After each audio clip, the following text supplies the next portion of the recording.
Hey guys, and welcome to our very first devlog for Pokemon Pulsar. Now, Pokemon Pulsar, if you don't know, is a Fire Red ROM hack that I've been working on in my free time since 2018, with a more recent hiatus until the last month. The game's current build, being Phase 2.1, is currently available on our Discord server. You can also follow Pokemon Pulsar on Twitter and subscribe to this YouTube channel to get updates for the game. I plan on adding some teasers to the channel very soon. That said, these devlogs will likely be published once every month and will encapsulate what I've been working on, as well as some of my future plans for the subsequent months. With this being the first, expect it to be a little chunkier than the others due to me having to give some background information on the game. So, first of all, what's Pokemon Pulsar? Well, Pokemon Pulsar, like I've stated, is a Fire Red hack that aims to give players a more mature story within the Pokemon world. It'll explore themes of moral ambiguity, loss, the meaning of life, and more. Throughout the game, you may be asking yourself if you agree with the antagonists to a degree, or perhaps you completely reject their philosophy. The beauty of this game, in my opinion, is that it will allow the player to come to their own conclusions about whether or not they're stopping the enemy because they're evil, or if it's because that their means are less than agreeable, but the ends are understandable. If you're worried the game will take itself too seriously, I've already got you guys covered, as there are plenty of comedic moments scattered throughout the game through NPC dialogue, so I definitely recommend talking to every NPC, as they will give you a chuckle, or if they don't, they'll have something pertinent or important to say regarding the game or the story. I'm not a fan of useless NPC dialogue that I've seen in a lot of Pokemon games, so every person has something to say that will either make you happy or tell you where to go. Anyway, the game's updates have been broken into phases, with each phase containing a chunk of the game's content. So Phase 1 included the game's story and features as it pertained to the first gym badge, while Phase 2 takes you up to the second. That said, there's a lot more going on in Pulsar than just collecting badges. There are optional areas to be explored, cultists to be quashed, and of course Pokemon to be captured. As of the current build, which is Phase 2.1, the game contains the following features. An expanded Pokedex, currently featuring 84 more Pokemon from Gens 4 to 7. So you have the 386 that are available within the base game. Obviously not all are catchable just yet, but I've expanded the game to have 84 more of those Pokemon. There's an expanded attack dex, meaning that there's attacks from Gens 4, 5, 6, and 7. Everything pertaining to Gen 8 currently is in this build, because the build actually came out before Sword and Shield. There's 69 more attacks. There's a pickpocketing system that you can access in this phase's, I guess you could say, post-game after you get the second badge. I've implemented the physical special split that was introduced in Generation 4. There's some custom attack well, not just some, there's plenty of custom attack animations for the attacks that go beyond the Gen 3 attacks. I didn't reuse any attack animations. So some of them are made by me, others are found via a hex code resource. Custom level up movesets for all Pokemon, so I hand-picked every Pokemon's learn set and their move tutor moves. There's going to be a custom world map. The region is Duranmo. There's 21 starter options, so you have the starters from every gen up to Gen 7. There are infinite use TMs and deletable HMs. I do plan on trying to replace the HMs with items. I'll let you guys know how that goes. There's an evil, I don't want to say evil team because they're not really a team, but there's the Joshinists, which act as the antagonist. There's also class-based trainer music, which is kind of a big deal. Basically, Joshin disciples, the Joshinist admin, and future characters could have different music based on their trainer class. Right now, that's only available for gym leaders. The Elite Four also use a gym leader theme, and the champion. There's custom badges to go along with the region. I've customized the battle HUD, text boxes, and help menus. There's no toxic damage in the overworld. That's to avoid sequence breaking. I've added the Dusk Stone, Dawn Stone, and Shiny Stones to the game. There's also a new item called the Link Stone, which will evolve any Pokemon that evolves via trade. So Machamp, give him a Link Stone. Machoke, give him a Link Stone. This also extends to Pokemon that are available to be can evolve via trade, but also need a second requirement. So you can give an Electabuzz a Link Stone and it'll evolve, because generally you trade it with the Electrizer. This keeps it very simple, and the Link Stone will be something that you can either buy in shop or obtain via crafting, which will also be a thing that's not currently in the build. Anyway, there's expanded palettes and overworld sprites and much more. Now, you may have noticed that the game's current version is labeled as 2.1 as opposed to just Phase 2. This is due to a patch being added shortly after launch. Typically, due to the nature of updating ROM hacks, it's best to keep the updates to a minimum. It's not like Steam where, or even PS4, Switch, whatever, where the games are automatically updated for the player. You have to update the ROM file yourself, and doing so while retaining your save data does take a few steps, so it's better to update it in chunks just to avoid that. Each phase generally will contain more Pokemon, more areas, more side quests, more features, an extra badge, usually one gym per phase, and more. There will be a few exceptions to this, like the one I'm about to mention, but let me give you guys some context first. So, it's been quite some time since I've had the creative drive and free time to work on the hack, and as of such, the game's been sitting in Phase 2.1 for over a year. Now that said, the amount of features I had planned for Phase 3 would end up being larger than Phase 1 and 2 combined due to the sheer amount of additions I wanted to add. I'm talking about features like a mining system, which I've actually already got implemented in my private build, by the way, a battle facility of sorts where you can grind cash, a revamp to the current pickpocketing system, the Jurassic Cave, which I'll leave to your guys' imagination, but that's going to be its own thing with its own mechanics, and more. There's a lot more. That doesn't include the 2 cities, one of which will have a gym, the plot, the desert that's 3 times larger than Hoenns, plus a 3-floor cave to go along with it, another cave, some optional routes. There's more to go over than just that, but you get the drift. It's a little overwhelming when I list it all, to be quite honest, so we'll just leave it at that. Anyways, given the long stretch of time with no Pulsar content and the massive update, I've decided that the next build will actually be Phase 2.5, or if you prefer version numbers, this would be like version 0.25. And will include various updates to old maps, a few new Pokemon, some new wild spawns, a small area of the desert where you can sort of catch some of those desert Pokemon to act sort of like a teaser for the next phase, that aforementioned battle facility, and more. This update will basically be your Pokemon Pulsar Phase 2 Plus. I'd like to add a new side quest to the game as well that I think will be fun, and I've also balanced and updated various trainers. So yeah, anyway, this is a part where I go over what exactly I've been working on in the last couple months, and this information is actually coming straight from the devlogs in the Discord. So like I said, if you want to get this in a textual format, you can also do so in our Pokemon Pulsar Discord linked in the description.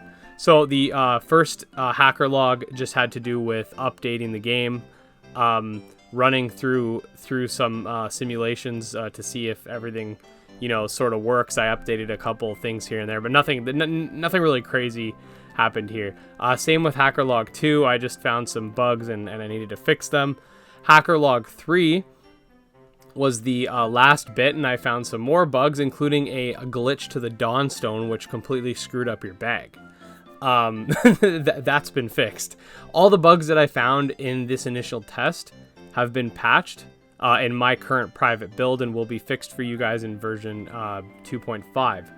Now, my fourth sort of hacker log here, I've balanced the Gordon battle. I took away his trainer items. I took Leech Life off his Wimpod because I have updated Leech Life to have the 80 base power like it does in Gen 7. So, of course, it needed a bit of a nerf there. It's only the second rival fight. I've overhauled the Nadia gym battle. I've also nerfed the Joshin admin battles because in both cases it was causing a lot of needless grinding for the player as opposed to him being more skillful. He just had better attacks, better levels, etc. So I took away his trainer items and I switched a couple of his moves around. I've added some rain to Nadia's gym. She's now a rain gym leader instead of a lake gym leader. I find this a lot more interesting, and the whole lake theme was only added because the city in which the gym is based in, the real life equivalent is a by the lake city. It's one of those cities that advertises the fact that it's near a lake. Anyway, I switched out her Milotic for a Ludicolo, and I changed her dialogue and whatnot to reflect that new theme. All the balancing updates are going to be subject to change. I have beta testers right now testing the game, and they'll come back and tell me if the game is too imbalanced. So far, from my own playthrough, I think it's good, but a lot of people are going to have different perspectives because there's so many starters to choose from. The next hacker log has to do with adding a new wild spawn point within Picton town, or Picton city, which included Girafarig, which is something you guys voted for, as well as some other urban Pokemon. Most of these Pokemon are Pokemon that were previously unavailable for capture. I'm not going to spoil them yet. I added a couple Pokemon to Duffin Tunnel's underground portion. Nosepass used to be a lot more rare, but, and again, I don't want to say exactly who it is, but I've added someone to the 1% spawn rate in the underground portion of Duffin Tunnel. It's a 5th gen Pokemon, so I'll let you guys go ahead and try to catch that. Nadia's gym at this point was pretty much just fully updated for rain. Just got to adjust the gym trainers. Any text pertaining to the lake badge now uses the rain badge. And then Pokemon have been retyped. So there are some Pokemon within the game, and this has been since Phase 1. There's some Pokemon in general that I think are typed poorly. You guys can probably think of a few off the top of... Everyone goes to Gyarados and Charizard, but I think there's a lot more than that. For example, Electivire. He should be an electric fighting. So in Duranmo, Electivire are electric fighting. An example early on in the game is Yanma. It's a dragonfly. So in my opinion, this is a big missed opportunity to have a dragon type, a dragon bug type. So Yanma is is bug dragon. I might make Yanma bug and then make Yanmega bug dragon, but as of right now, they're both bug dragon, and their movesets reflect their dragon typing. Anyway, I fixed some bugs as well in this sort of update, and the wild spawn for all areas have been completely done. Then in the most recent log, which is I think a big one, but it might not sound as interesting, is first of all, I added a new trainer in Duffin Square, which is an optional area, but if you beat him, he'll give you a TM that is very useful for the first gym badge. And then I added a few ASM routines to the game. Now, I didn't create these ASM routines myself. They were actually provided by much more knowledgeable hackers that are very proficient in ASM. But some of the routines include being able to basically store the player's bag within the RAM in free space, take it away, and then restore it. So I can have, this is just an example, but for the Rouge Mountain, which is going to be a survival battle facility, I can take your bag, all your items away. You can go do all your survival stuff, and then when you either white out or you come back, you get your bag back.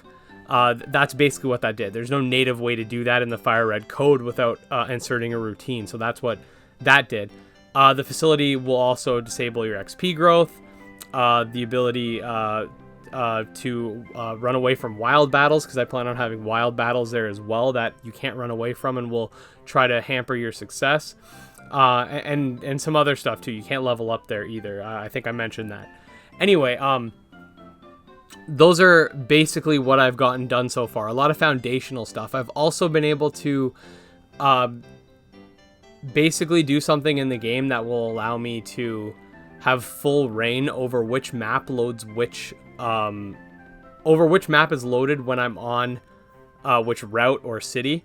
This doesn't sound like a lot, but the way the game's the game determines which map is loaded when you're in, let's say, one of the Kanto routes or one of the 1 island or 4 island or 7 island routes, it is a little bit convoluted, but I was able to basically map it out so I have full reign over whichever map I want to use. So having mini regions as post-game areas or something to that extent, if it fits on the ROM, is something that's well within possibility now.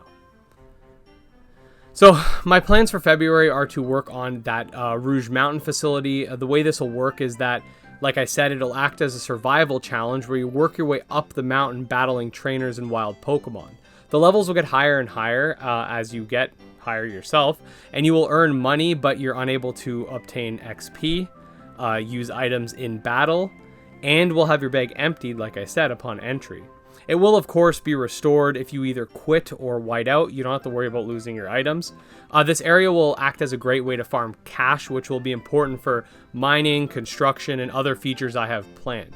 The game won't force you to grind like crazy for anything super important, but if you're a bit frivolous with that money while you play, this will be a great way to increase your cash flow, and this will create a situation where there's never a point in the game where you can't earn cash. For this specific update, I plan on having the mountain limited just to the first section. Each update will come out with a new section until the mountain is fully complete.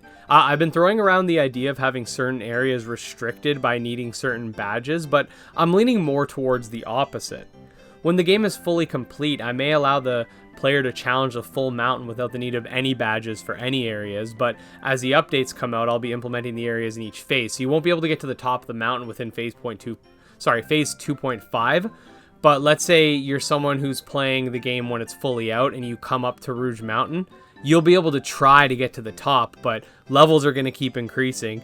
You're probably not going to do it, but if you have a really good team that's just able to completely manipulate the AI, who knows, you might be able to get up there. This will sort of allow people to try to like fight the mountain with whichever team they want at whatever point they want, with very little obstacles in their way besides the trainers and wild Pokemon themselves. I want the mountain to be as big and daunting as possible, and this will be both to make sure I'm conserving enough space on the ROM as I go, and that everything is scaled correctly and I'm able to get proper feedback. So adding the entire mountain at once wouldn't be a good idea. Let me know what your thoughts are regarding badges, though. I want the initial trainers to scale with levels that you'd see in perhaps a second gym. So perhaps I could have an initial requirement of the second badge, and I'm leaning more towards this, I could just have a warning from one of the NPCs that's like, hey, just be prepared that if you don't have the second badge right now, you might be like out leveled, but you can go ahead and try if you want. The location of the mountain is just north of Route 2, which you can actually see. It's blocked off by trees in the current build. So if you're playing and you go check out Route 2, right after the second Gordon encounter, you can actually see where the facility is going to be. I think that allowing the player the choice to just go right away, even if they are completely under-leveled, will add an extra depth of enjoyability to the game, allowing people to see how far they can get with low-level Pokemon. But anyways, with that being said, make sure to join our Discord for more updates and subscribe to this channel and my main Gym Leader Ed channel.